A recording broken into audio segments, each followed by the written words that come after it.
សម្ដេចធិបតីហ៊ុនម៉ាណែតនាយករដ្ឋមន្ត្រីនៃកម្ពុជាបានប្រកាសឲ្យដឹងថាផ្លូវជាតិលេខ7នឹងត្រូវសម្ពោធដាក់ឲ្យប្រើប្រាស់ជាផ្លូវការនៅថ្ងៃទី07 ខែ07 ឆ្នាំ2025ខាងមុខបន្ទាប់ពីបានដំណើរការសាងសង់ឡើងវិញនៅថ្ងៃទី09 ខែមករាឆ្នាំ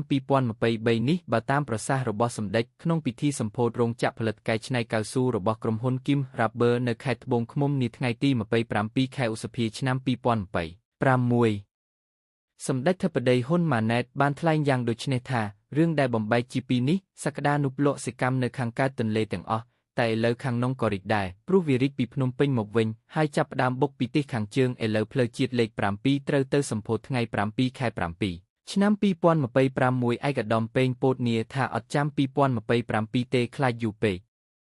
ជាមួយគ្នានេះសម្ដេចធិបតីក៏បានបញ្ជាក់ថាតែការភ្ជាប់នេះនឹងបង្កើនសក្តានុពលភ្ជាប់បន្ថែមកសិឧស្សាហកម្មនិងឧស្សាហកម្មដែលខ្ញុំថាប្រែក្លាយពី1ហិកតាស្រូវ3តោនឬ5តោនដែលទិន្នផលខ្ពស់គុណទៅបានប៉ុន្មានទៅជា1ហិកតាអាចបង្កើតការងាររោងចក្រជាតំបន់សេដ្ឋកិច្ចពិសេសបានរាប់រយរាប់ពាន់លានបង្កើតចំណូលជូនគ្រួសាររាប់រយរាប់ពាន់នាក់នេះជាការអភិវឌ្ឍរបស់យើងដូចនិយាយអញ្ចឹងយើងមិនអាចបំភ្លេចនៅសន្តិសុខស្បៀងរបស់យើងបានទេយើងមិនអាចចោលទាំងអស់នោះទេ